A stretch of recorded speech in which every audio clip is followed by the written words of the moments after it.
আপনি যদি মহাবিশ্বের একদম মৌলিক কণাকে আবিষ্কার করে ফেলেন, ইতিহাসের পাতায় আপনার নাম অমর হয়ে যাবে, এটাই এক্সপেক্টেড। কিন্তু না, 1940-এর দশকে তৃতীয় বিশ্বের একজন মহিলা বিজ্ঞানীর জন্য এটা অ্যাপ্লিকেবল নয়। মেসন কণা, যা হলো সাব অ্যাটমিক লেভেলের ক্ষুদ্রাতি ক্ষুদ্র কণা, একে পারমাণবিক আঠাও বলতে পারেন। 1930-এর দশকে পদার্থবিজ্ঞানীদের সামনে বিশাল প্রশ্ন, পরমাণুর নিউক্লিয়াসে অতটুকু ছোট জায়গায় প্রোটনগুলো একসাথে কিভাবে আছে। প্রোটন সবাই পজিটিভ চার্জ, সাধারণ পদার্থবিজ্ঞানের নিয়ম বলে এদের একে অপরকে বিকর্ষণ করে ছিটকে যাওয়ার কথা, কিন্তু তা ঘটছে না। কোন পারমাণবিক আঠা এই নিউক্লিয়াসকে একসাথে জুড়ে রেখেছে?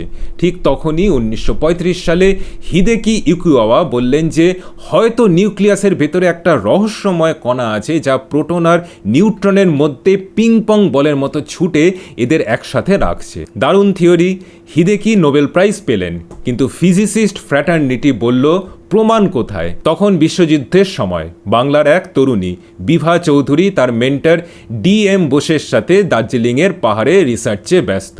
কিছু ফটোগ্রাফিক প্লেট ব্যবহার করে মহাজাগতিক রশ্মিকে ধরার চেষ্টা করছিলেন, এই আশায় যদি মহাকাশ থেকে আসা উচ্চ শক্তির কণাগুলো সেই প্লেটগুলোতে আঘাত করে নিজেদের উপস্থিতি জানিয়ে যায়।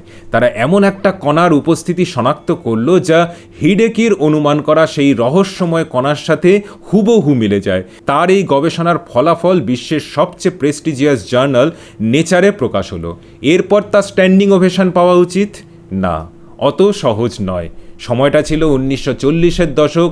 পরাধীন ভারতে বসে একজন নারী হয়ে এমন অত্যাধুনিক পারমাণবিক পদার্থবিজ্ঞান চর্চা, সবাই নাক সিটকালো। দ্বিতীয় বিশ্বযুদ্ধের কারণে বিভা তার গবেষণা এগিয়ে নিতে পারলেন না। ল্যাবরেটরির সমস্ত উপকরণের উপর তখন কঠোর নিষেধাজ্ঞা জারি ছিল। এর ঠিক কয়েক বছর পর ব্রিটিশ পদার্থবিজ্ঞানী সেসিল পাওয়েল হুবহু একই পাহাড়ি পদ্ধতি এবং একই ধরনের প্লেট ব্যবহার করে সেই একই কণা খুঁজে পেলেন, যার আজকের পোশাকি নাম পাই মেসন। 1950 সালে সেসিল পাওয়েলকে পদার্থবিজ্ঞানের নোবেল পুরস্কার দেওয়া হয়েছিল। সেসিল পেলেন সমস্ত খ্যাতি, ইউকাওয়া পেলেন তাত্ত্বিক কৃতিত্ব, আর বিভা কিচ্ছু না।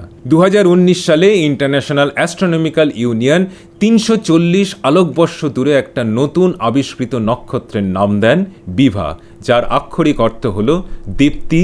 যারা তাকে অন্ধকারে রাখতে চেয়েছিল তারা আজ বিলীন, যারা তার কাজের কৃতিত্ব নিয়েছিল তারাও আজ ইতিহাস।